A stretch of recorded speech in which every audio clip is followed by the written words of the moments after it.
Jadi kalau kita selalu menghisap, mengaudit diri kita, kita akan selamat. Ini ada manfaatnya di akhirat. Kalau ada lakukan, kalau nggak ada, nggak usah. Ya. Mau beli tas mahal, tanya, ada manfaatnya nggak di akhirat nggak? Siap ditanya oleh Allah nggak? Kenapa beli tas ini? Kalau bisa jawab, lakukan. Kalau bisa jawab, ini tas saya beli karena begini, beli saja. Kalau nggak bisa jawab, mending nggak usah. Kalau kamu nggak bisa tundukkan pandangan, nggak usah duduk di pinggir jalan. Di pinggir jalan, ya apa yang tidak banyak. Di pinggir HP, semua kelihatan. Kalau kamu tidak bisa bermuamalah dengan HP, tidak bisa menunaikan hak HP, tidak usah pakai HP. Mengerikan. Tiap kali kita menambah hisab kita pada hari kiamat kelak. HP ini musibah. Medsosnya apa? Musibah. Kalau dahulu orang ingin selamat, tidak usah keluar rumah, dia pasti selamat. Matanya terjaga. Sekarang orang dalam rumah, yang penting kuota masih ada. Lebih parah. Dia tutup ruangan, kemudian dia berselancar dalam dunia maya. Dia melihat apa yang dia lihat, semuanya ada hisabnya. Bayangkan soal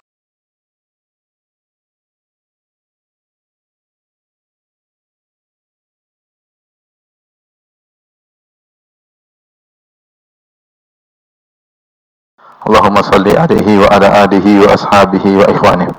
Hadirin dan hadirat yang dirahmati oleh Allah Subhanahu wa taala, pada kesempatan yang bahagia ini kita akan bahas salah satu dari peristiwa-peristiwa dari rangkaian peristiwa-peristiwa yang dahsyat pada hari kiamat kelak, yaitu Yaumul Hisab, yang dikenal dengan hari perhitungan.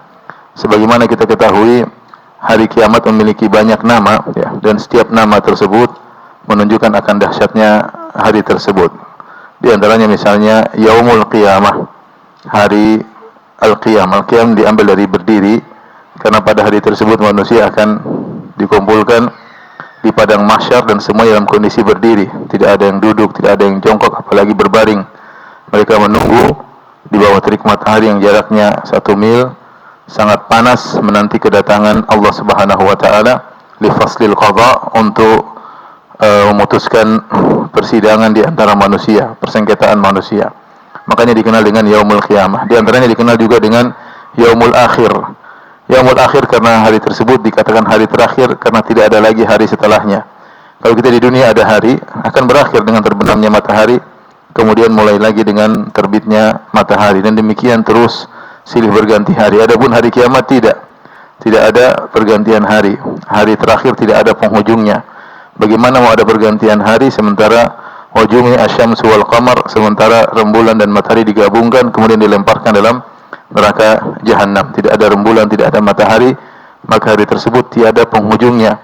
Bukan 1000 tahun, bukan 1 miliar tahun, bukan 1 triliun tahun, tetapi selama-lamanya abadi, tidak ada penghujungnya. Makanya dikenal dengan Yaumul Akhir.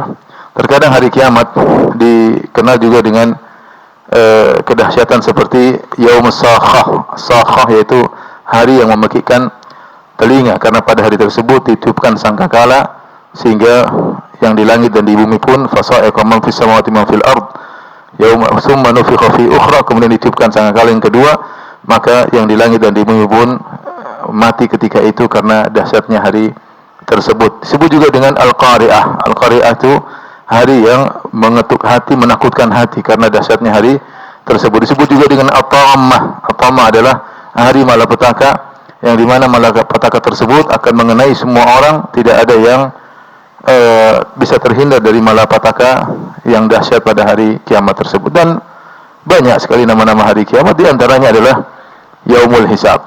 Yaumul Hisab yaitu hari perhitungan.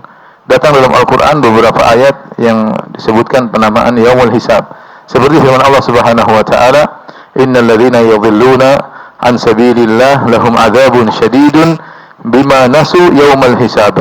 Sungguhnya orang-orang yang sesat dari jalan Allah Subhanahu wa taala, bagi mereka azab yang pedih. Kenapa? Bima nasu yaumal hisab. Karena mereka lupa dengan hari perhitungan. Mereka lupa dengan Yaumul Hisab. Demikian juga firman Allah Subhanahu wa taala, perkataan orang-orang kafir Quraisy, wa qalu rabbana ajjil lana qittana qabla yaumil hisab. Mereka berkata, ya Rabb kami, segerakanlah azab kepada kami sebelum hari perhitungan. Jadi mereka sesumbar minta agar disegerakan didatangkan azab qabla yaumil hisab, sebelum tiba hari kiamat, yaitu hari perhitungan. Demikian juga dalam surat yang lain, dalam surat Ghafir, kata Allah Subhanahu wa taala, wa qala Musa idzni uztu bi rabbi wa rabbikum min kulli mutakabbirin la yu'minu bi yaumil hisab. Kata Nabi Musa alaihissalam, sungguhnya aku berlindung kepada Rabbku dan kepada Rabb kalian dari semua orang yang sombong yang tidak beriman kepada yaumil hisab. Jadi di antara nama-nama hari kiamat lah yaumul hisab. Dan makna yaumul hisab, al-hisab artinya secara bahasa Arab artinya perhitungan, ya.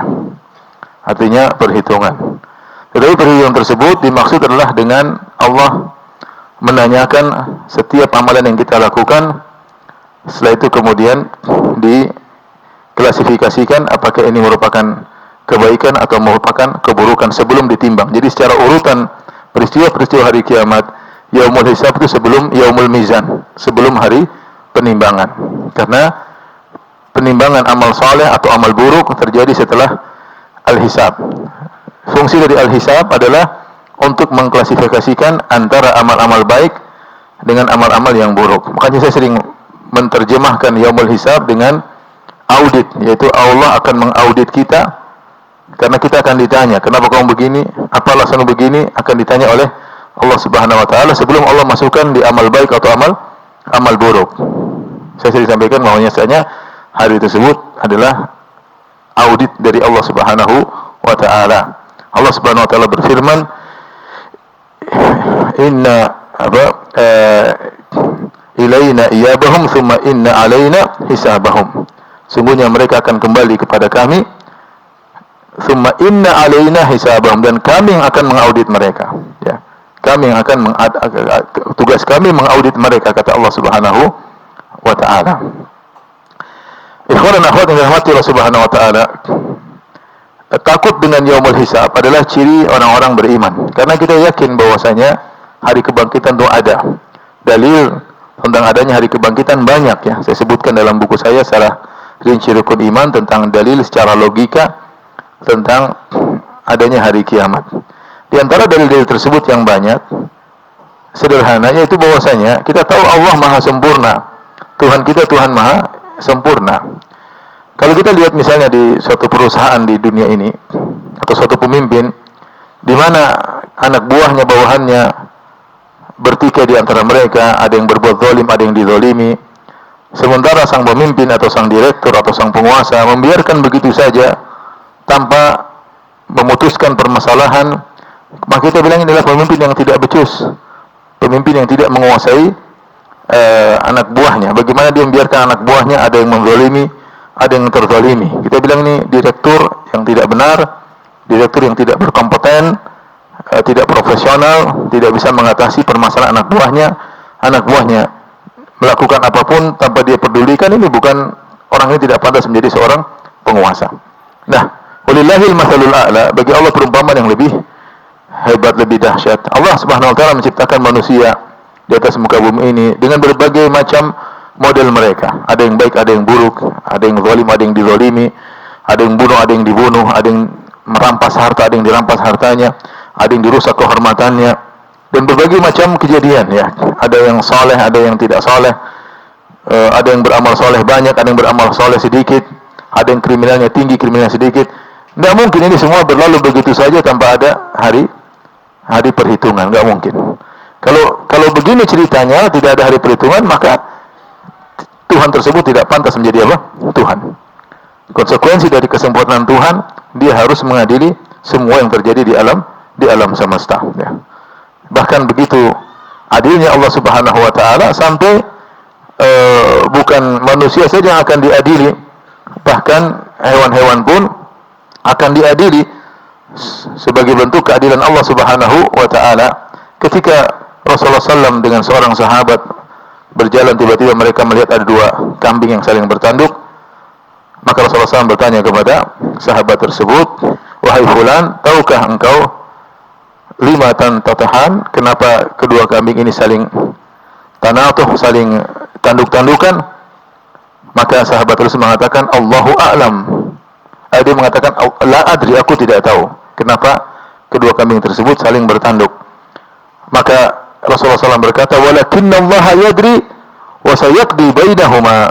Tapi Allah tahu kenapa kedua kambing ini saling bertanduk, dan Allah akan menghukum kedua kambing tersebut pada hari kiamat kelak, ya. Rasulullah SAW juga bersabda, ya, la tu'addunnal huquqa ila ahliha hatta yuktassa li syatil jalha min asyatil qarna. Sungguhnya hak-hak akan dikembalikan pada hari kiamat kelak. La tu'addunal huquqa ila ahliha yaumal qiyamah. Sungguhnya semua hak akan dikembalikan kepada pemiliknya pada hari kiamat kelak, sampai kambing yang tidak bertanduk akan mengambil haknya dari kambing yang menanduknya. Supaya jelas bahwasanya jangankan manusia, hewan pun akan diadili oleh Allah Subhanahu wa taala, bagaimana lagi dengan manusia yang mukallaf. Bedanya kalau hewan setelah diadili kemudian Allah mengatakan kuni turaba, jadilah kalian jadi tanah. Selesai. Tapi kalau manusia ada kelanjutannya. Surga atau apa? Surga atau neraka.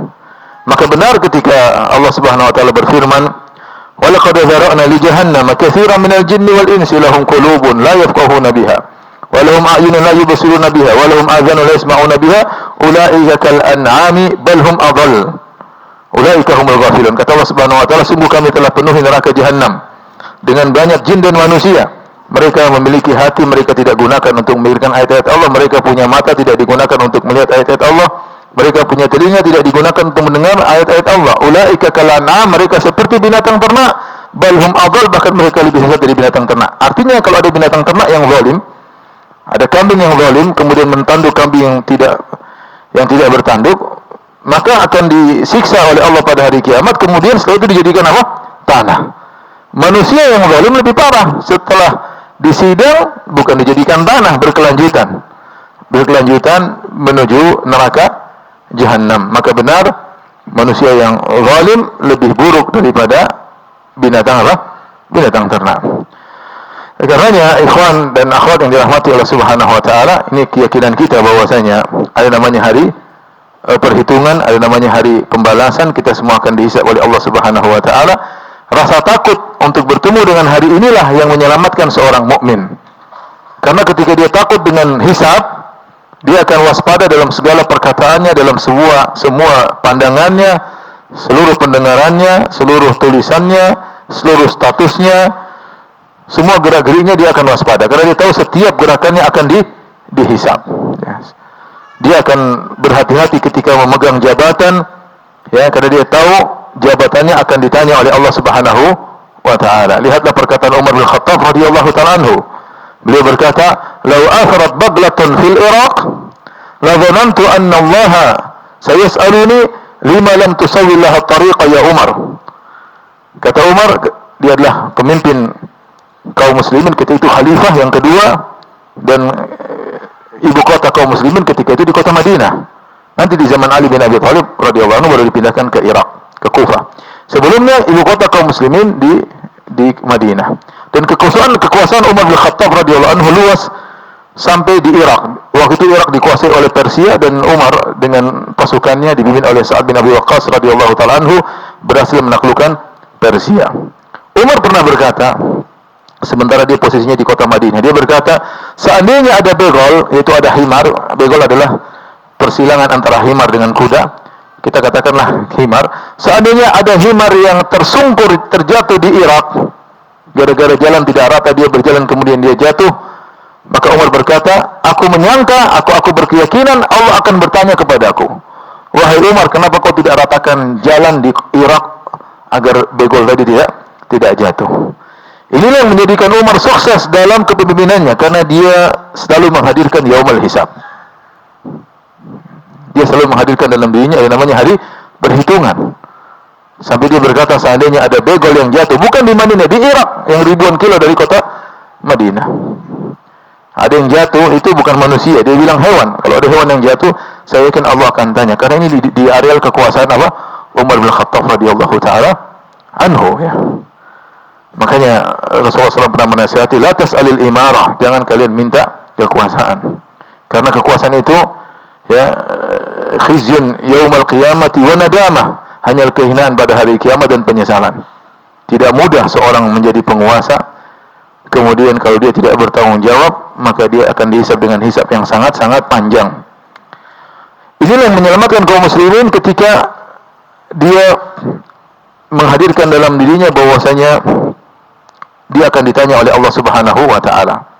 Makanya di antara ciri-ciri penghuni surga adalah orang-orang yang takut dengan hari ini. Ketika Allah menyebut tentang para penghuni surga, wa aqbala ba'dhum 'ala ba'dhin yatasaalun, maka para penghuni surga saling berhadap-hadapan dan mereka saling bertanya. Qalu, maka mereka berkata, inna kunna qablu fi ahlina musyfiqin famannallahu 'alaina wa waqana adzabas samum. Kami dahulu ketika di tengah-tengah keluarga musyfiqin, dalam kondisi takut dengan hari akhirat. Inna kunna qablu fi ahlina musyfiqin. Kami dahulu di tengah-tengah keluarga kami dalam kondisi takut kepada Allah Subhanahu wa taala. Famannallahu 'alaina wa waqana adzabas samum. Maka Allah berikanlah kepada kami nikmat, maka Allah selamatkan kami dari neraka Jahannam, ya. Inilah yang menjadikan penghuni surga masuk surga karena takut dengan yaumul hisab. Allah sebutkan bagaimana seorang mukmin yang bahagia pada hari kiamat kelak, ya. Ketika dia dibukakan catatan amalnya, dia terima catatan amal dengan tangan kanan. Amma man utiya kitabahu bi yaminih umqra'u kitabiyah inni dhanantu anni mulaqin hisabiyah fahuwa fi 'ishatin radiyah fi jannatin 'aliyah qutufuha daniyah kulu washrabu hani'an bima aslaftum fil ayyamil khaliyah. Kata Allah Subhanahu wa taala, adapun orang-orang yang diberikan catatan amal dengan tangan kanannya, itu orang bahagia, terima raport dengan tangan kanan, isinya warna biru semuanya, berhasil. Ketika dibukakan, isinya penuh dengan amal saleh. Maka dia berkata, ha umqra'u kitabiyah, ayo baca bukuku. Dia pamer bukunya. Dia bahagia, dapat raport, isinya kebaikan. Ha umqra'u kitabiyah. Kenapa dia bisa berhasil di hari kiamat? Kata dia, inni dhanantu anni mulaqin hisabiyah. Saya dulu waktu di dunia, saya yakin bahwa saya akan bertemu dengan hari ini, hari hisab. Inni dhanantu anni mulaqin hisabiyah. Saya dulu di dunia, saya yakin saya akan bertemu dengan hari ini. Ini yang membuat dia selamat, membuat dia berhasil, membuat raportnya isinya semua warna biru. Karena selama di dunia dia selalu waspada. Waspada dengan penglihatannya, waspada dengan pendengarannya, waspada dengan hatinya, waspada dengan celotehannya, waspada dengan statusnya. Karena dia tahu semuanya akan ditanya oleh Allah Subhanahu wa taala. Ya. Adapun orang-orang kafir, mereka tidak mau dihisab. Innahum kanu la yarjuna hisaba. Mereka dahulu tidak ingin dihisab. Wa kadzdzabu bi ayatina kidzaban. Mereka mendustakan ayat kami. Mereka tidak mau dihisab. Karena menurut mereka memikirkan hisab adalah mengganggu ketentraman, mengganggu kesenangan. Kalau mereka mau minum khamar, mau berzina, mau korupsi, mau bunuh orang, dia tidak mau bicara tentang apa hisab. Ya. Karena memikirkan hisab mengganggu kesenangan. Makanya Allah sebutkan dalam Al-Quran tentang penghuni neraka. Kata Allah Subhanahu wa taala, innahu kana fi ahlihi masrura innahu dhanna an lan yahur bala inna rabbahu kana bihi basira. Dia dulu ketika di dunia bahagia, senang-senang di tengah keluarganya. Innahu kana fi ahlihi masrura, senang-senang di rumahnya, istrinya, anak-anaknya, foya-foya. Innahu dhanna an lan yahur, dia dulu menyangka tidak bakal kembali. Dia menduga tidak ada hisab, dia tidak mau memikirkan hisab. Innahum kanu la yarjuna hisab, mereka tidak berharap dengan hisab. Ya. Innal ladzina la yarjuna liqa'ana wa radu bil hayatid dunya. Sungguhnya orang-orang yang tidak berharap bertemu dengan kami untuk dihisab, untuk disidang. Wa radu bil hayatid dunya, dan ridha dengan kehidupan dunia, senang. Inilah surga mereka di dunia. Tidak mau mikir tentang hari akhirat. Itulah yang menyebabkan mereka binasa pada hari akhirat kelak. Oleh karenanya, ikhwan dan akhwat yang dirahmati Allah Subhanahu wa taala, sejauh mana seorang mengkhawatirkan tentang yaumul hisab, waspada tentang yaumul hisab, maka dia akan mudah, akan ringan hisabnya. Sebagaimana perkataan Umar bin Khattab radhiyallahu taala anhu, hasibu anfusakum qabla an tuhasabu. Hisablah diri kalian sebelum kalian dihisab oleh Allah Subhanahu wa taala. Setiap kita melakukan, kita tanya, ini lillah atau tidak, karena Allah atau bukan. Saya melakukan ini ada manfaatnya atau tidak, tanya. Saya pergi ke sana lillah atau untuk riya. Saya karena Allah atau karena untuk disanjung. Ini murni karena Allah atau pencitraan? Tanya pada diri sendiri. Saya nulis status ini pencitraan atau karena Allah Subhanahu wa ta'ala. Memang orang tidak tahu, tapi Allah maha tahu, ya. Setiap kita bertanya tentang apa yang akan kita lakukan, maka sungguhnya kita telah menghisap diri kita sebelum kita diaudit oleh Allah Subhanahu wa ta'ala. Siapa yang sering mengaudit dirinya, maka dia akan mudah mengalami atau menjalankan pengauditan yang diaudit oleh Allah Subhanahu wa ta'ala. Lihat saja zaman sekarang. Kalau ada orang datang, kemudian ambil HP antum, saya pinjam 10 menit. Gemetar atau tidak? 10 menit saja. Dia bisa buka semua file yang sudah dihapus. Sudah bisa buka apa semua yang pernah dilihat. Itu udah ketakutan. Habis itu hasilnya akan disebar di medsos. Kira-kira gimana? Ngeri. Ketahuan istri lah. Ketahuan ustadz, ketahuan murid-murid, ngeri. Itu yang audit cuma orang, seperti ada sebagian lembaga dia datang kepada sebagian pejabat, dia cuma suruh datang, HP-nya dipinjam 10 menit, masukin alat, sudah selesai, dikembalikan. Gemetar itu orang-orang yang dipinjam HP-nya cuma 10 menit, 15 menit. Ada alat yang bisa mengungkap apa yang pernah berjalan di dalam HP tersebut. Kalau ada petugas audit harta kita juga takut, ya. Ini dari mana ke mana? Itu baru yang auditornya baru manusia. Bagaimana Rabbul Alamin, alladzi la yakhfa alaihi syai', yang tidak ada sesuatu pun yang tersembunyi bagi Allah Subhanahu wa ta'ala. Maka di antara hal yang bisa menyelamatkan kita, hendaknya kita selalu menghisap diri kita sebelum kita dihisap oleh Allah Subhanahu wa ta'ala. Makanya di antara tafsiran yang menarik dari Syekhul Islam Ibnu Taimiyah tentang zuhud, zuhud adalah, kata Syekhul Islam Ibnu Taimiyah rahimahullah ta'ala, tarku ma la yanfa'u fil akhirah, meninggalkan sesuatu yang tidak bermanfaat di akhirat. Zuhud artinya tarku ma la yanfa'u fil akhirah, meninggalkan segala sesuatu yang tidak bermanfaat di akhirat. Nah, kalau kita mau terapkan zuhud ini, maka kita akan selalu menghisap diri kita. Kita mau melakukan sesuatu ini manfaat bagi saya nggak di akhirat? Karena orang kita selalu apa? Akhirat. Saya ketemu teman-teman, ada manfaatnya di akhirat. Oh ada, kalau ada ketemu. Ya. Saya misalnya belikan emas buat istri, ada nggak manfaat di akhirat? Kalau nggak ada, nggak usah belikan, nggak usah buang-buang duit. Kalau ada, belikan. Ada manfaatnya. Kata istri ada manfaatnya, makanya belikan, ya. Jadi kalau kita selalu menghisap, mengaudit diri kita, kita akan selamat. Ini ada manfaatnya nggak di akhirat? Kalau ada, lakukan. Kalau nggak ada, nggak usah. Ya. Mau beli tas mahal, tanya, ada manfaatnya nggak di akhirat? Nggak. Siap ditanya oleh Allah nggak? Kenapa beli tas ini? Kalau bisa jawab, lakukan. Kalau bisa jawab, ini tas saya beli karena begini, beli saja. Kalau nggak bisa jawab, mending nggak usah. Saya punya kawan kemarin ketemu main di rumah, dia lihat HP saya lebih baru daripada dia. Dia lebih kaya dari saya, ya. Cuma HP dia lebih jelek dari saya. Karena Ustaz, ya saya ini HP dikasih orang, ya. Saya nggak beli. Jadi hisapnya ringan karena dikasih. Laptop juga dikasih, ya. Dia, Ustaz saya mau beli HP baru, saya bingung. Karena kalau seandainya Allah tanya saya nggak bisa jawab. Jadi HP-nya masih HP yang lama. Dia bingung, gimana ini, aduh. Sehingga dia tidak ganti HP baru. Ketika saya ketemu, dia nggak ganti HP baru. Karena dia takut. Saya pernah dengar ceramah Ustaz, saya takut kalau ditanya, kenapa ganti HP baru, saya tidak bisa jawab. Ya. Saya tidak bisa jawab. Baik. Ikhwan dan rahmatillah subhanahu, kita akan bahas tentang yaumul hisab. Al-hisab sudah kita sebutkan adalah perhitungan, ya, yaitu Allah bertanya, memintai pertanggungjawaban, kemudian Allah menghitung. Jadi prosesnya adalah ditanya, kemudian terjadi diskusi, dialog, seorang mungkin mengelak, mungkin membantah, tapi percuma karena Allah Maha mengetahui segalanya. Dan Allah Subhanahu wa taala disifati dengan wa huwa sari'ul hisab.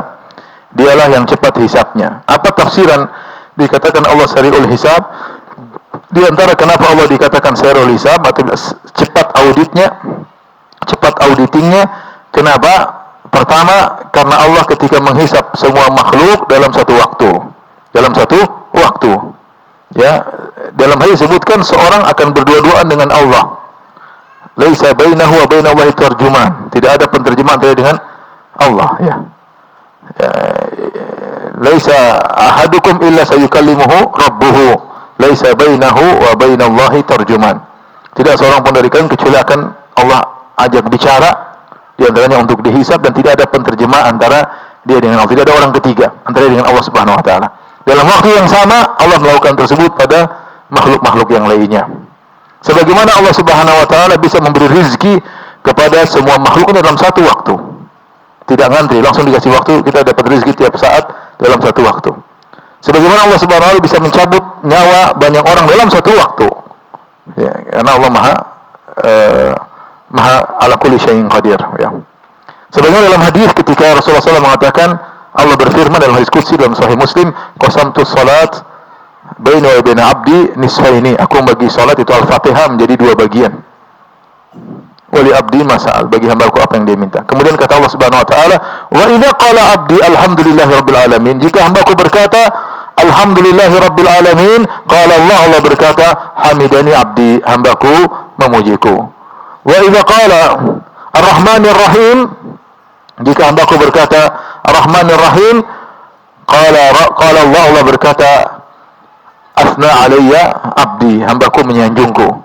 Wa idza qala maliki yaumiddin, jika hambaku berkata maliki yaumiddin, Allah berkata majjadani abdi, sungguhnya hambaku telah mengagungkan aku. Jadi setiap kita bicara alhamdulillahirabbil alamin, Allah balas. Setiap kita, sementara dalam satu waktu banyak orang yang baca Al-Fatihah berbarengan, itu tidak. Tapi Allah jawab semuanya dalam satu waktu. Allah punya aturan sendiri, Allah punya dimensi tersendiri, tidak bisa kita analogikan dengan apa? Manusia. Di antaranya Allah menghisab dengan cepat, dan Allah bisa menghisab manusia dalam satu waktu seluruhnya. Mudah bagi Allah Subhanahu wa taala. Makanya ketika dalam hadis, fayunadillahu bisautin yasma'uhu man ba'ud kama yasma'uhu man qarib. Maka pada hari kiamat kelak Allah akan menyeru dengan suara Allah Subhanahu wa taala, yang dekat maupun jauh dengarnya sama saja. Jadi tidak bisa kita analogikan Allah dengan makhluk. Ini diantara tafsiran kenapa Allah sari'ul hisab, karena Allah mengaudit semua dalam satu waktu. Yang kedua, kenapa Allah sari'ul hisab?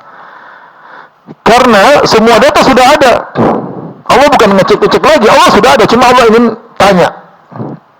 Jadi data sudah ada. Beda dengan mungkin orang baru periksa, baru cek, baru timbang. Enggak, Allah sudah datanya. Allah mengaudit cuma sekedar untuk menegakkan hujjah. Tapi data semua sudah ada, sudah lengkap. Sudah lengkap, tinggal ditampakkan. Ini mungkir atau tidak, mengingkari atau tidak. Tapi data semua sudah ada. Karena data semua sudah ada, hasilnya sudah ada, ya cepat. Cepat selesai. Maka itulah kenapa dikatakan Allah sari'ul hisab. Allah sari'ul hisab. Inna ilaina iyabahum thumma inna alaina hisabahum. Semuanya akan kembali kepadaku, dan kami yang akan menghisab mereka. Baik, ikhwan dan akhwat yang dirahmati oleh Allah Subhanahu wa taala, apa saja yang akan dihisab oleh Allah Subhanahu wa taala? Dulu proses tanggung jawab tersebut akan ada saksi yang hadir, dan saksi banyak, ada malaikat jadi saksi, catatan amal jadi apa? Saksi, kulit-kulit menjadi saksi. Ya. Wa qalu judum lima syahidtum alaina qalu antaqana Allahu alladhi antaqa kulla syai'. Mereka berkata, wahai kulit-kulit, kenapa menjadi saksi atas kami? Kulit-kulit berkata, Allah menjadikan kami bisa berbicara, ya. Al-yawma nakhtimu ala afwahihim wa tukallimuna aydihim wa tashhadu arjuluhum. Hari ini kami tutup mulut mereka, tangan mereka berbicara, kaki mereka menjadi apa? Saksi. Jadi banyak saksi. Malaikat jadi saksi, catatan amal jadi saksi, kulit, kaki, tangan jadi saksi, bumi juga, sebagian ulama berpendapat bumi juga akan menjadi saksi. Yauma idzin tuhadditsu akhbaraha. Pada hari tersebut bumi akan menyampaikan kabar-kabarnya. Bahwasanya ini pernah melakukan maksiat di atasku, ini pernah melakukan kebajikan di atasku. Jadi saksi banyak, Allah pun Maha mengetahui. Ini tidak lain untuk menegakkan hujah di hadapan hamba sehingga hamba tidak punya uzur pada hari kiamat kelak karena hujah semua tegak dengan saksi-saksi yang ada. Baik. Apa yang akan ditanya oleh Allah Subhanahu wa taala? Secara umum semua amalan ya akan ditanya oleh Allah Subhanahu wa taala.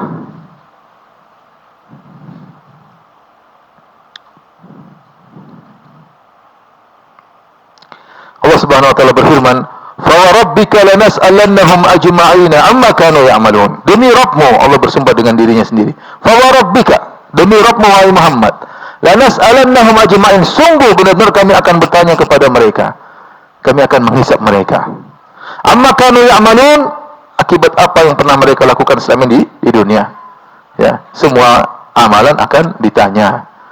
Detail, semua amalan akan ditanya. Penglihatan, pendengaran, omongan, amalan hati, goresan tangan, status, catatan, semua amal perbuatan kita akan ditanya oleh Allah Subhanahu wa taala. Lanas'alannahum ajma'in, kami akan bertanya kepada mereka seluruhnya amma kanu ya'malun, atas perbuatan mereka. Namun meskipun Allah menyebutkan Allah akan bertanya secara umum tentang amalan-amalan, tapi ada di sana nas-nas khusus yang menunjukkan amal-amal tertentu ditanya secara khusus. Maksud saya, secara umum semua amal perbuatan akan dimintai pertanggungjawaban oleh Allah. Namun di sana ada dalil-dalil nas-nas secara khusus yang menunjukkan amal-amal tertentu akan ditanya oleh Allah Subhanahu wa taala. Di antaranya adalah tentang janji. Allah berfirman, "Wa aufu bil ahdi innal ahda kana mas'ula." Tunaikanlah janji kalian, sungguhnya janji itu akan ditanya oleh Allah Subhanahu wa taala. Allah mengatakan, "Aufu bil uqud." Wahai orang-orang sekalian, manusia sekalian, tunaikanlah akad-akad kalian. Kalau ada janji, ada akad ditunaikan, ya. Wahfadhu aimanakum, kata Allah, jagalah janji kalian. Kalau sudah punya janji, dijaga, jangan sampai dilanggar. Janji sama orang ditunaikan. Janji kepada Allah akan ditanya, janji kepada orang lain juga akan ditanya. Wa minhum man ahada Allah la in atana min fadlihi lanasaddaqanna wa lanakunanna minas salihin. Falamma atahum min fadlihi bakhilu bihi wa tawallaw hum mu'ridun fa'aqabahum nifaqan fi qulubihim ila yaumi yalqawnahu bima akhlafu Allah ma wa'aduh. Ya, kata Allah Subhanahu wa taala, di antara mereka ada yang berjanji, ini miskin, enggak punya duit. Nanti kalau Allah kasih saya rezeki, kalau saya kaya, kalau saya berhasil, saya akan banyak bersedekah dan saya akan jadi orang soleh. Sekarang saya nggak soleh, kenapa sibuk jualan? Lalu kalau saya sudah kaya, saya jadi orang soleh. Saya akan banyak sedekah. Falamma atahum min fadlihi bakhilu bihi. Ketika Allah berikan kenikmatan kepadanya, malah pelit, malah lupa kepada Allah Subhanahu wa taala. Malah tidak bersedekah, malah berfoya-foya. Ya, padahal dulu berjanji. Perjanjian ini akan ditanya oleh Allah Subhanahu wa taala. Innal ahda kana mas'ula, sungguhnya janji akan ditanya oleh Allah. Jadi kita waspada. Kalau kita punya janji, catat. Jangan obrol janji ya. Jangan obrol janji. Jangan kita mudah berjanji kepada Allah kalau tidak bisa kita lakukan seperti nazar dan yang lainnya. Dan jangan juga kita mudah berjanji kepada orang lain ya. Catat ya, karena janji kita akan ditanya oleh Allah Subhanahu wa taala. Kalau kita tidak catat, kemudian kita lupa, bukan merupakan uzur. Kenapa kamu tidak catat? Hati-hati yang suka janji, obrol janji sama istri, hati-hati. Sama, tidak boleh banyak janji, karena janji akan ditanya oleh Allah. Janji kepada Allah, janji sama manusia. Seperti janji kepada Allah dalam surat Al-Ahzab, kata Allah, "Walaqad kanu ahadullaha min qablu la yuwalluna al-adbar wa kana ahdullahi mas'ula." Sungguhnya mereka sebelumnya telah berjanji tidak akan berbalik, orang munafik, kami tidak akan berpaling, kami akan terus maju. Ternyata mereka kabur. Kata Allah, "Wa kana ahdullahi mas'ula." Sungguhnya janji kalian kepada Allah akan dimintai pertanggungjawaban, akan dihisab oleh Allah Subhanahu wa taala. Di antara dalil yang datang tentang apa yang akan ditanya adalah penglihatan, pendengaran dan amalan hati. Ini juga akan ditanya secara spesifik oleh Allah ketika dihisab. Kata Allah Subhanahu wa taala surat Al-Isra, "Wa la taqfu ma laysa laka bihi ilm. Inna as-sam'a wal basara wal fuada kullu ulaika kana anhu mas'ula." Janganlah engkau mengikuti sesuatu yang kau tidak punya ilmu tentangnya. Jangan latah, jangan ikut-ikutan, cek dulu.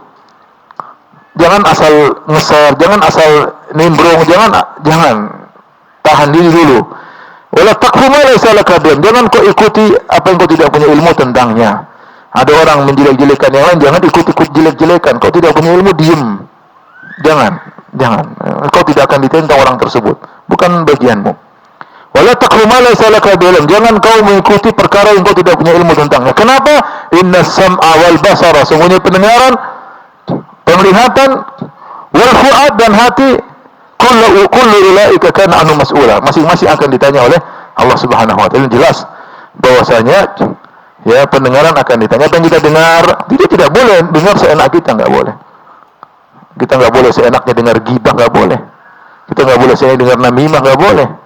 Enggak boleh ada orang bicara saya kita ikut nimbrung dengar, enggak boleh. Kita pendengar ini ada aturannya, enggak boleh sembarang apa? Dengar. Kita enggak boleh dengar musik seenaknya, enggak boleh. Semua ada aturannya, akan diminta pertanggungjawaban oleh Allah Subhanahu wa taala. Kalau bukan urusan kita, enggak usah dengar. Enggak usah dengar ya. Siapa yang berbicara disuruh dengar akan dihukum oleh Allah Subhanahu wa taala. Enggak boleh. Enggak boleh kita asal mendengar. Apalagi melihat. Wal basara, ya. Penglihatan, ya, ini yang musibah yang kita alami di zaman sekarang. Musibah pendengaran, musibah penglihatan. Mata yang merupakan nikmat yang Allah berikan kepada kita, ya.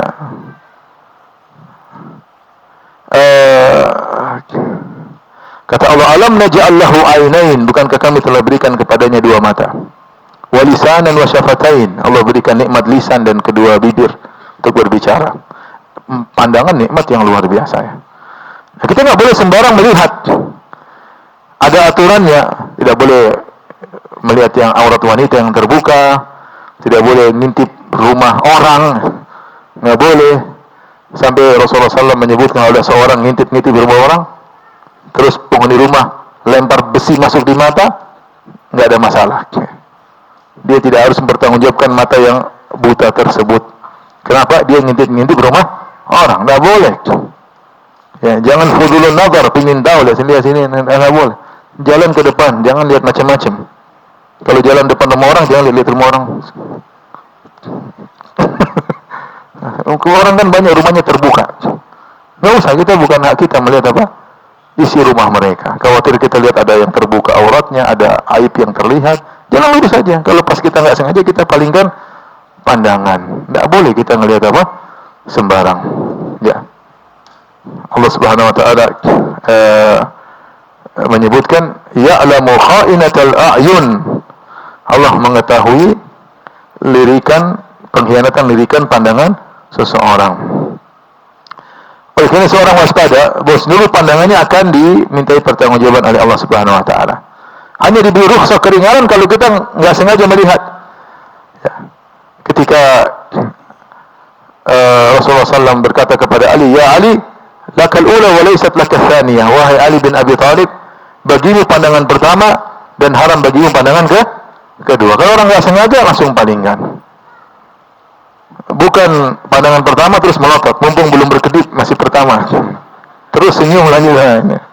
Kalau sudah berkedip sudah nggak boleh lagi pandangan kedua. Ini nggak begitu. Itu artinya seorang berusaha tundukkan pandangan, kemudian dia tidak sengaja, itu disebut pandangan pertama. Bukan dia di mall kemudian dilihat pandangan pertama, karena objeknya ganti-ganti pandangan pertama terus. Ya ini nggak boleh. Nggak boleh. Bukan begitu maksudnya. Seorang tundukkan pandangan, tidak sengaja qadarullah dia melihat, atau dia buka HP tidak sengaja dia melihat sesuatu, segera dia palingkan pandangan. Kenapa dahulu Rasulullah SAW mengatakan iyyakum wal julusa fit turuqat, hati-hati kalian waspada, jangan duduk di pinggir jalan. Kalau saya mengatakan Rasulullah kita harus duduk di pinggir jalan, ada kegiatan di pinggir jalan. Maka Rasulullah SAW, kalau kalian harus duduk di pinggir jalan, fa'atut tariqa haqqaha, maka tunaikan dia hak jalan. Apa hak jalan? Kata Nabi SAW, ghaddul basar, tundukkan apa? Pandangan. Kalau kamu nggak bisa tundukkan pandangan, nggak usah duduk di pinggir jalan. Di pinggir jalan, ya apa yang melihat tidak banyak. Di pinggir HP, semua kelihatan. Kalau kamu tidak bisa bermuamalah dengan HP, tidak bisa menunaikan hak HP, nggak usah pakai HP. Mengerikan. Tiap kali kita menambah hisab kita pada hari kiamat kelak. HP ini musibah. Medsosnya apa? Musibah. Kalau dahulu orang ingin selamat, tidak usah keluar dari rumah, dia pasti selamat. Matanya terjaga. Sekarang orang dalam rumah, yang penting kuota masih ada. Lebih parah. Dia tutup ruangan, kemudian dia berselancar dalam dunia maya. Dia melihat apa yang dia lihat, semuanya ada hisabnya. Bayangkan seorang duduk nongkrong, nonton film Korea setengah jam. Di antara setengah jam film Korea tersebut, aurat wanita yang terbuka berapa menit? Ayo ngaku. Berapa menit? Film Korea berapa menit? 40 menit atau setengah jam? Hah? Berapa menit? Setengah jam. Setengah jam. Setengah jam. Kalau yang aurat terbuka perempuannya berapa menit? Dari awal sampai akhir. Bayangkan setengah jam nanti dihisab oleh Allah Subhanahu wa taala, setengah jam itu akan dihisab oleh Allah Subhanahu wa taala. Bagaimana kalau seorang mencicil tiap hari nonton satu episode? Satu bulan dia nonton 30 episode. Semuanya akan dihisab oleh Allah Subhanahu wa taala. Ini sam'a wal basar, sungguhnya pendengaran dan penglihatan. Wal fuad, dan hati juga akan diminta pertanggungjawaban oleh Allah Subhanahu wa taala. Tidak boleh juga kita asal berpikir, enggak boleh. Kita suudzon seenaknya, enggak boleh. Iyyakum wadh-dhann, waspada kalian dari berburuk apa? Sangka. Fa inna dhanna akdzabul hadits, sungguhnya berburuk sangka adalah perkataan yang paling dusta, ya. Tidak boleh kita riya, tidak boleh kita seenaknya. Saya mau riya, saya mau apa? Enggak boleh. Kamu sombong enggak boleh. Sombong ada hisabnya sendiri. Amalan hati pun dihisab oleh Allah Subhanahu wa taala. Buruk sangka, sombong, riya. Sebagaimana kebaikan juga akan dihisab. Ikhlas, tawakal, sabar, ini semua ada hisabnya. Jadi dalam sebagian nas disebutkan bahwasanya pendengaran, penglihatan dan hati akan diminta pertanggungjawaban oleh Allah Subhanahu wa taala. Kemudian juga datang dalam ayat secara umum, semua nikmat akan ditanya oleh Allah Subhanahu wa taala. Tsumma latus'alunna yauma idzin 'anil na'im. Kalau tadi amalan secara umum, kemudian datang secara detail, janji akan ditanya, mendengar akan ditanya, melihat akan ditanya, hati akan ditanya. Amalan telinga, amalan mata, amalan hati akan ditanya. Demikian juga ditanya tentang nikmat. Nikmat juga akan ditanya oleh Allah secara umum. Kata Allah, "Tsumma latus'alunna yauma idzin 'anil na'im." Hendak di kemudian hari benar-benar kalian akan ditanya tentang nikmat yang kalian rasakan itu ketika dihisab. Nikmat apapun, kemudian di antara nikmat-nikmat yang banyak tersebut akan ada beberapa nas yang menunjukkan akan ditanya secara spesifik. Di antaranya 4 atau 5 perkara. Kata Nabi SAW, la tazulu qadamu abdin yaumal qiyamah hatta yus'ala an arba'. Dalam sebagian riwayat, hatta lan tazula qadama abdin hatta yus'ala an khams. Tidak akan bergeser 2 kaki seorang anak Adam sampai ditanya oleh Allah tentang 4 perkara, dalam riwayat 5 perkara. Apa saja? Di antaranya an umrihi fi ma'afnah. Umurnya kemana dia habiskan akan ditanya. Karena umur adalah nikmat, sudah kita jelaskan tadi pagi. Umur adalah anugerah. Rasul Mal adalah model seorang untuk meraih kenikmatan surga sebanyak-banyaknya jika dia mengoptimalkan umurnya. Ya. Tentang umurnya akan ditanya. Wa syababihi fi ma'ablah. Dan masa mudanya kemana dia habiskan. Allah khususkan di antara sekian umur ada masa muda. Ini lebih ditanya lagi secara spesifik. Setelah seorang balik dia punya umur, ada masa muda, ada masa tua, ada masa jompo, semuanya ditanya. Kamu ngapain sudah tua? Kamu ngapain setelah jompo? Tapi yang lebih spesifik di masa muda. Kenapa masa muda adalah masa yang produktif? Seorang bisa mengoptimalkan kemampuan dia di masa muda. Dia beribadah bisa semaksimal mungkin, dia bisa bersedekah dengan semaksimal mungkin, dia bisa puasa sunnah semaksimal mungkin, dia bisa ngaji semaksimal mungkin. Kenapa? Dia masih kuat. Maka ditanya secara khusus an syababihi fima ablah, tentang masa mudanya kemana dia habiskan. Jangan sampai seperti perkataan Abu Atah yang sudah kita singgung tadi pagi. Dia berkata, wa ya laita syababa ya'udu yauman fa ukhbiruhu bima sana'al masyibu. Seandainya masa muda bisa kembali, akan aku kabarkan, kamu jangan macam-macam, kamu tua seperti ini. Ya. Kamu begini terus, nanti tua seperti ini. Goblok, bahlul, nggak punya hafalan apa-apa, pikirannya dunia melulu. Kalau kamu begini terus, tapi masa muda tidak bisa kembali. Seandainya bisa kembali, saya akan ingatkan kamu jangan begini terus. Oleh karenanya masa muda akan ditanya secara khusus. Dan antum masya Allah rata-rata masih muda, atau yang merasa muda padahal sudah tua. Masih muda, kita masih muda alhamdulillah. Ini nikmat kita harus optimalkan masa muda ini karena akan ditanya secara khusus oleh Allah Subhanahu wa taala. Kemudian wa malihi, akan ditanya hartanya, min aina iktasabu wa fima anfaqah. Tentang hartanya, dari mana dia dapatkan, ke mana dia habiskan. Cuma dua pertanyaan tentang harta, dari mana dapat, ke mana dia habiskan. Satu pertanyaan saja, dari mana kau dapatkan, sudah membinasakan banyak orang. Dari mana? Dari nyogok, proyek nyogok sana, nyogok sini. Ada kemarin teman datang kepada saya, Ustaz, ada proyek ini Ustaz, kenalan dengan pejabat ini, pejabat ini. Boleh nggak Ustaz? Ini terpaksa Ustaz, terpaksa nyogok. Kalau terpaksa kan tidak apa-apa.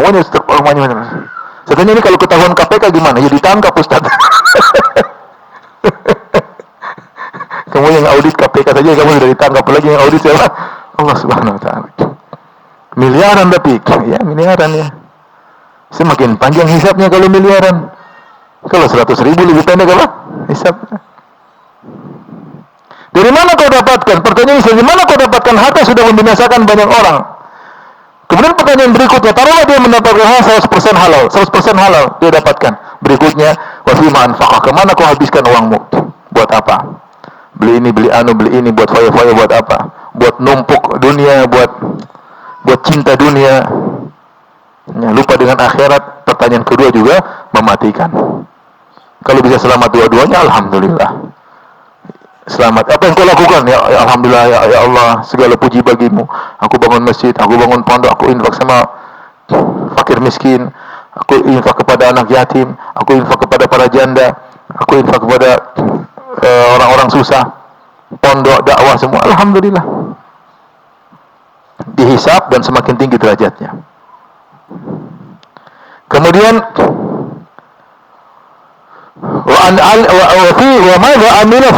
ini pertanyaan yang mengerikan bagi Ustadz. Dan tentang ilmunya, apa yang sudah dia amalkan dari ilmunya. Ilmu bukan sekedar wawasan, tapi untuk diamalkan, diaplikasikan dalam kehidupan sehari-hari. Ini diantara nas-nas yang jelas akan ditanya tentang nikmat-nikmat tersebut ya. Tadi tentang umur, tentang masa muda, tentang harta, kemudian tentang apa? Ilmu adalah nikmat. Pertanyaannya, sudah amal apa yang kau kerjakan dari ilmu tersebut.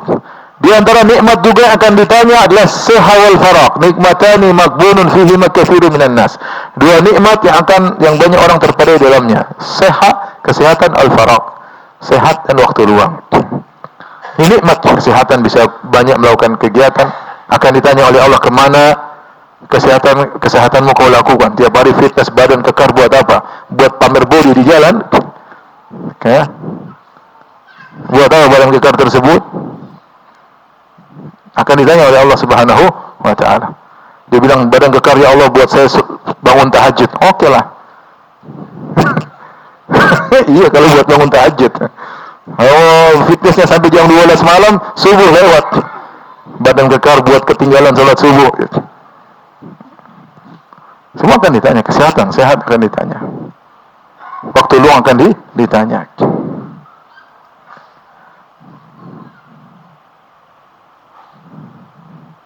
Oleh karena ikhwan dan akhwat yang dirahmati Subhanahu wa taala, kalau semakin banyak ditanya, maka semakin memperlambat seorang. Kalaupun dia lolos dari pertanyaan tersebut, semakin lambat dia masuk surga. Makanya Rasulullah SAW mengatakan, yadkhulu fuqara'ul mu'minin al-jannata qabla al-aghniya bi nisfi 'am, 500 amin. Orang-orang miskin di kalangan orang-orang beriman akan masuk surga 500 tahun sebelum orang-orang kaya. Kenapa orang kaya hisabnya panjang? Namun kata Ibnu Hajar rahimahullah, bukan berarti orang kaya hisabnya panjang kemudian dia meskipun terlambat masuk, bukan berarti kedudukannya rendah. Kalau setelah dihisab ternyata amalnya luar biasa, meskipun terlambat bisa jadi derajat surganya lebih tinggi. Tapi yang jelas dia terlambat. Kenapa? Karena hisabnya banyak ya, hisabnya banyak. Baik. Ada beberapa model hisab terakhir kemasan kita sebelum kita bertanya jawab. Model yang pertama, yang paling nikmat, masuk surga tanpa hisab. Masuk surga tanpa hisab, nggak ditanya-tanya, langsung tafadhol masuk surga. Makanya saya bilang, orang-orang yang calon hisabnya panjang berusaha menjadi orang yang terbaik agar masuk surga tanpa hisab. Contohnya para pejabat tuh hisabnya panjang atau tidak? Pasti panjang. jawab dia sangat banyak, tanggung jawab dia mencakup dan luas. Jadilah orang yang hebat agar masuk surga tanpa hisab. Jadi orang kaya hartanya banyak, anak buahnya banyak, pegawainya 1000 orang, pegawainya 10.000 orang. Itu semua akan lewat hisab dia juga. Sudahkah dia bertanggung jawab atas seluruh pegawainya 10.000 tersebut? Panjang. Antum pegawainya cuma berapa orang? Istri sama 2 anak, 3 orang. Hisabnya lebih ringan. Orang kaya seperti ini dia harus masuk surga dengan, kalau bisa tanpa hisab, biar dia nyaman nanti hari kiamat kelak. Ini yang paling enak, masuk surga tanpa hisab. Namun tidak banyak orang-orang seperti ini, dan sudah kita bahas dalam bahasan khusus tentang bagaimana masuk surga tanpa hisab. Yang kedua, dihisab namun dengan hisab yang ringan, hisaban yasiran, disebut dengan al-ard, pemaparan. Ya. Bagaimana cara penghisaban seperti ini? Kata Nabi SAW, Inna Allah yurinil mu'min. Sungguhnya Allah mendekatkan seorang mukmin. Fayadhu alaihi kanafahu yastur. Kemudian Allah menutup dirinya. Allah tidak hisab dia di hadapan khalayak. Fayaqulu ata'rifu dzamba kadza. Allah kata kepada dia, kau tahu dosa ini? Ata'rifu dzamba kadza, kau tahu dosa ini? Fayaqulu na'am. Ay Rabbi, iya, saya tahu ya Allah, ini saya tahu dosaku. Hatta idza qarrarahu bi dzunubihi. Tatkala dia mengakui dosa-dosanya, kau dosa ini, tapi berdua dengan Allah. Wa ra'a fi nafsi annahu halak, dan dia menyangka dirinya akan binasa masuk neraka jahanam. Kata Allah Subhanahu wa taala, satartuha 'alaika fid dunya. Aku menutup aib-aibmu tersebut di dunia, wa ana aghfiruha lakal yaum, dan hari ini aku ampuni dosa-dosamu. Fayu'ta kitabah hasanati, kemudian diberikan catatan amal kebaikannya. Ini disebut dengan al-ard, hisaban yasiran. Allah tidak membongkar seluruhnya. Allah tidak bertanya-tanya detail, cuma tanya, kau melakukan ini? Iya. Melakukan ini? Iya. Allah tidak mau. Kenapa? Enggak. Ngaku. Tidak semuanya. Allah bilang, sampelnya sedikit aja, saya sudah ampuni. Masuk surga. Ini disebut dengan hisaban apa? Yasiran. Hisab yang ringan. Ya. Allahumma hasibna hisaban yasiran. Semoga Allah menghisab kita dengan hisab yang ringan.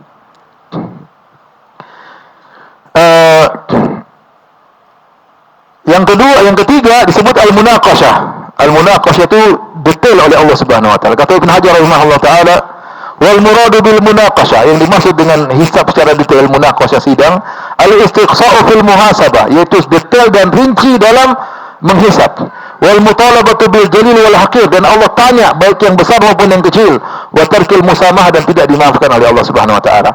Ini model kedua. Ini kalau dihisab dengan model ini pasti masuk neraka. Nabi SAW mengatakan, menukisal hisabu uzib. Siapa yang dimunaqashah ketika dihisab di sidang, maka dia akan disiksa. Ada yang mengatakan di sini maksudnya dia akan tersiksa ketika ditanya-tanya. Tidak usah bayangkan Allah yang tanya. Seandainya orang dihadirkan di hadapan KPK, ditanya, kau begini, kamu telepon kemarin, telepon siapa? Udah gemetar orang ketakutan. Belum datang sudah ketakutan. Jadi tahu dia salah. Tanyanya detail. Ya. Bagaimana kalau Allah yang tanya, ya. Jadi dia sudah ditanya, sudah tersiksa, dan ujungnya akan disiksa. Dia disiksa 2 kali. Disiksa ketika di munaqashah ditanya-tanya, dan disiksa setelah itu akan dimasukkan dalam neraka jahanam. Ya. Contoh para ulama mencontohkan munaqashah seperti orang yang beramal saleh karena riya. Contoh, kata Nabi SAW, inna awalan nasi yuqbal yawmal qiyamah alaihi rajulun ustushhid. Yang pertama akan disidang oleh Allah pada hari kiamat kelak seorang yang mati syahid. Lihat, Allah hadirkan.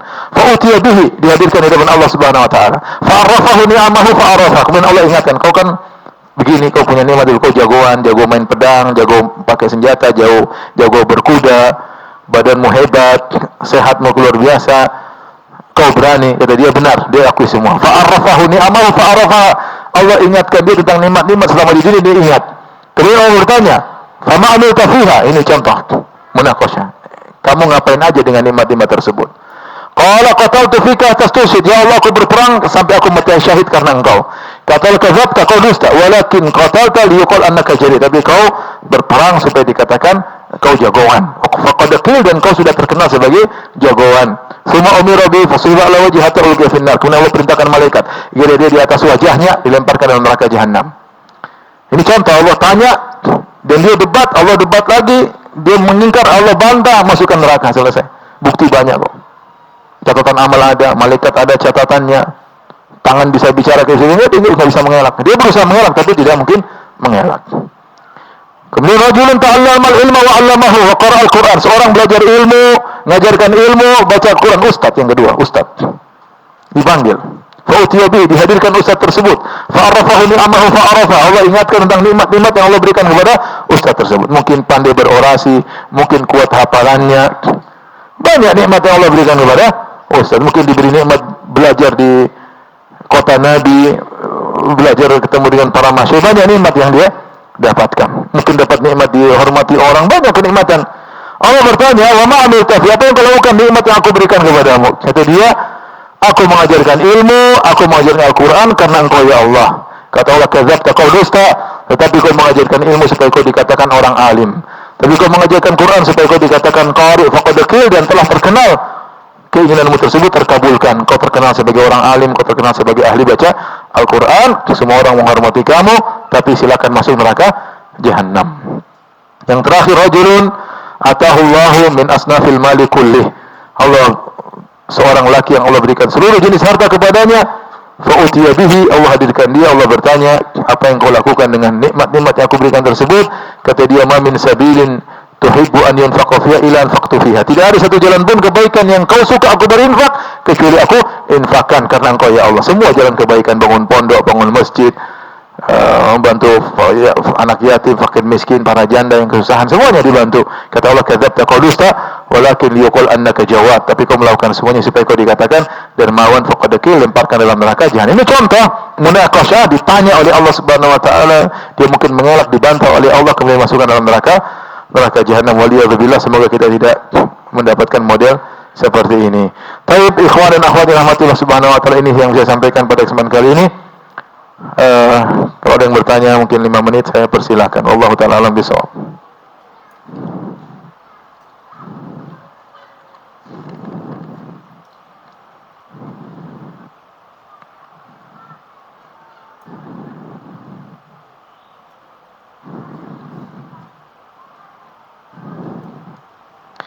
Kenapa hisapnya orang kaya lebih lama daripada orang miskin? Jelas.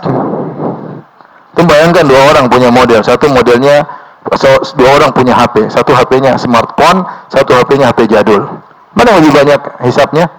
Smartphone, bisa buka YouTube, Facebook, Twitter. Kalau HP jadul nggak ada, cuma daftar nama sama daftar utang.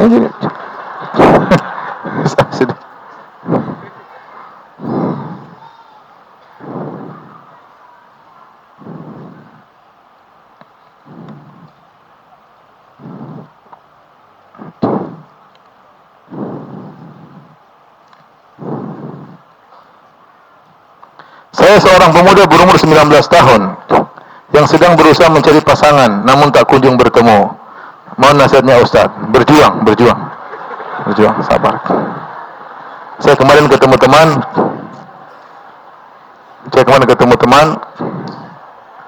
dia bilang, Ustaz, saya dulu ditolak 7 kali, Masya Allah. Ditolak, setiap maju. Yang ke-8 baru diterima. Alhamdulillah, laku juga akhirnya. Tapi sabar, berdoa kepada Allah, ya Allah anugerahkan aku istri yang soleha, yang bisa menundukkan pandanganku. Berdoa terus dan berusaha, ya. Insya Allah Allah berikan yang terbaik. Sementara menunggu, banyak sering puasa ya.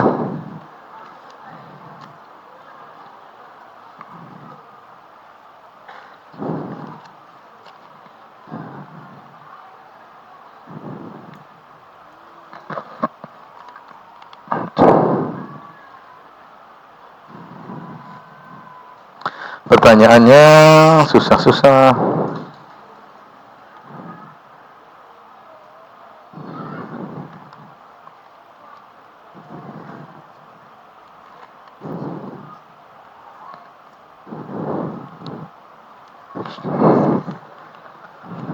Biar bahagia, penting sudah baca kan, meskipun tidak dijawab. Ustadz, benarkah bercengkerama, ngobrol dengan istri semalam suntuk tidak akan dihisap, bahkan bernilai pahala? Enggak juga sampai semalam suntuk ya. Maksudnya ada waktu ngobrol dan dapat pahala. Kita niatkan menyenangkan apa? Istri. Karena ayat mengatakan ya, wa min ayatihi anna khalaqa lakum min anfusikum azwajan litaskunu ilaiha wa ja'ala bainakum mawaddatan wa rahmah. Di situ Allah menyebutkan Allah ciptakan istri-istri agar ada 3 hal, sakinah, mawaddah dan apa? Rahmah. Ini diantara disebut oleh para ulama dengan maqasiduz zawaj, tujuan pernikahan diantaranya untuk meraih 3 ini. Maka semua perkara yang bisa memunculkan sakinah, mawaddah dan rahmah kalau kita niatkan karena Allah semuanya berpahala. Di antara yang bisa menimbulkan sakinah, mawaddah dan rahmah adalah ngobrol sebelum apa?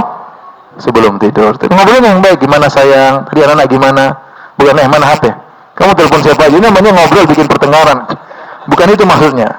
Tapi ngobrolan yang bisa menimbulkan kasih sayang di antara suami istri. Semua yang kita lakukan agar bisa istri tambah cinta sama kita dapat pahala. Kaidah ya. Semua yang kita lakukan agar istri kita bisa cinta sama kita dapat pahala juga, dapat pahala karena kita melakukan maqasiduz zawaj. Tujuan dari pernikahan. Antum istri antum dia tidur antum selimutin, masya Allah. Dapat pahala dia dapat. Antum cium keningnya, bukan antum sendul keningnya, antum cium keningnya, dapat pahala. Sebelum pergi, Umi atau apa ya, Abi pergi dulu ya.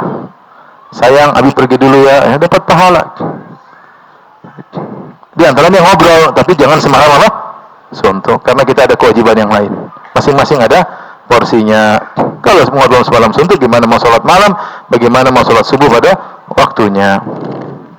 Wis, warna merah.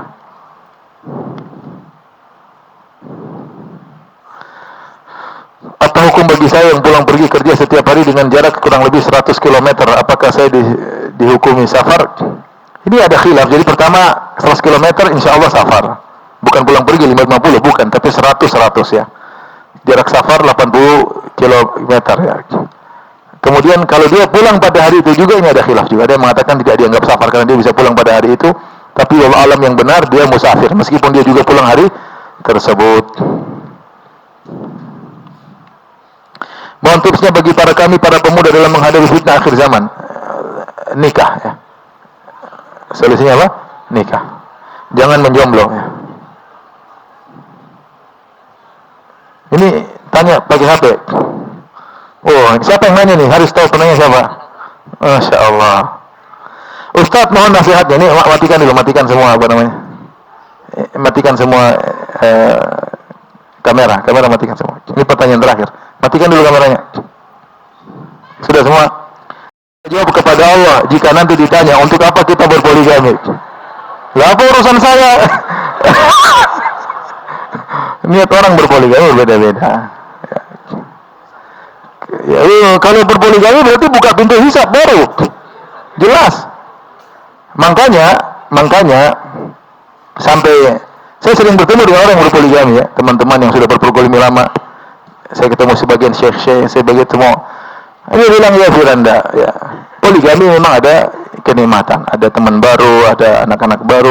Tapi secara umum pertanggungjawaban lebih besar daripada sekedar kenikmatan. Saya kasih gambaran. Antum misalnya poligami. Misalnya ya. Terus antum nikah lagi, Bang. Antum nikah lagi sama antum harus adil ya. Adil jaga waktu mabit. Hari sini enggak boleh, enggak adil pasti miring hari kiamat. Yang kedua yang lebih daripada itu harus adil ketika memberi pemberian kepada anak-anak. Taruhlah istri kedua antum mungkin ridho dengan kehidupan sana. Tapi kalau untuk anak-anak harus adil. Kapan antum berikan kepada anak dari istri pertama satu rumah, anak dari istri kedua juga harus diberikan satu apa? Satu rumah. Paham? Itu gambaran bahwasanya namanya poligami butuh apa? Butuh pertanggungjawaban yang besar ya. Saya mau cerita tapi jangan dinukil kepada orang lain ya. Saya punya kawan, saya nakut-nakutin aja orang yang mau poligami dengan asal-asalan ya. Adalah teman saya, dia tanya sama saya, Ustaz, jangan ada yang rekam ya. Ustaz, saya mau poligami Ustaz. Tapi istri saya mengancam bunuh diri kalau saya poligami. Dan istrinya serius mau bunuh diri.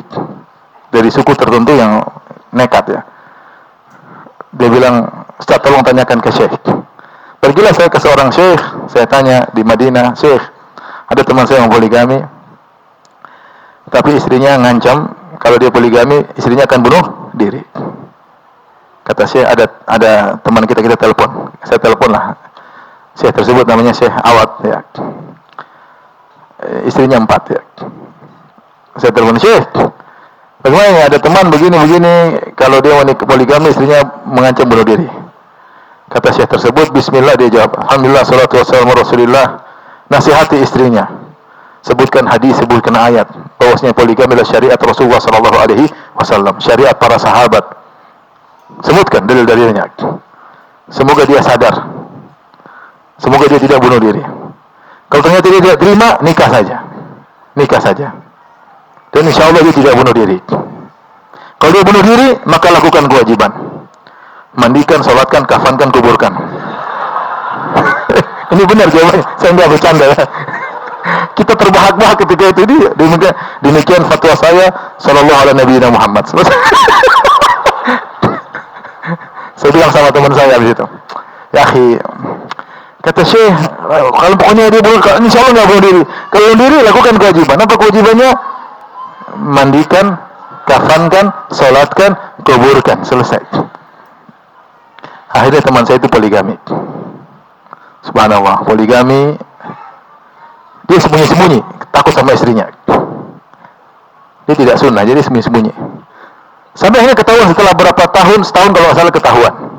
Kenapa ketahuan? Ketika dia pulang, istrinya lagi buka baju, ternyata bekas kerokan.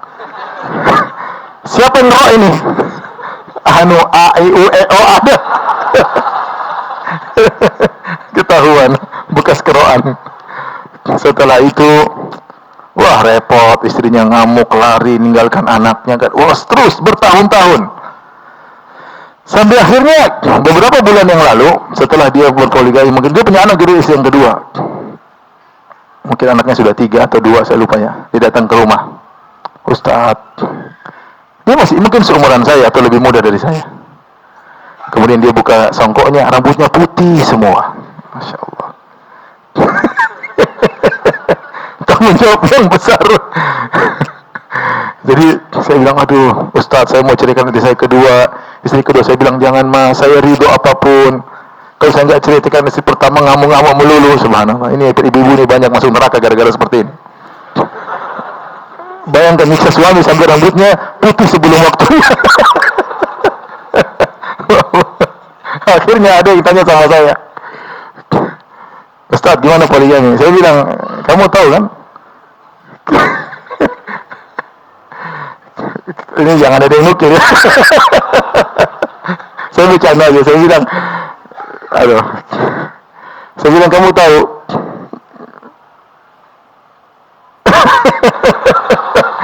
Jangan yang saya bilang, lihat. Kapolri pusing mikirin Sambo, pikir pusing nggak? Pusing nggak? Pusing setengah mati. Poligami lebih pusing daripada itu. Tapi demikian, wabillahi taufiq hidayah. Assalamualaikum warahmatullahi wabarakatuh.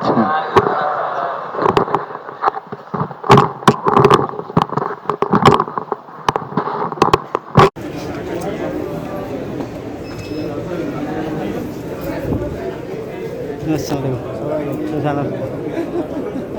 Assalamualaikum.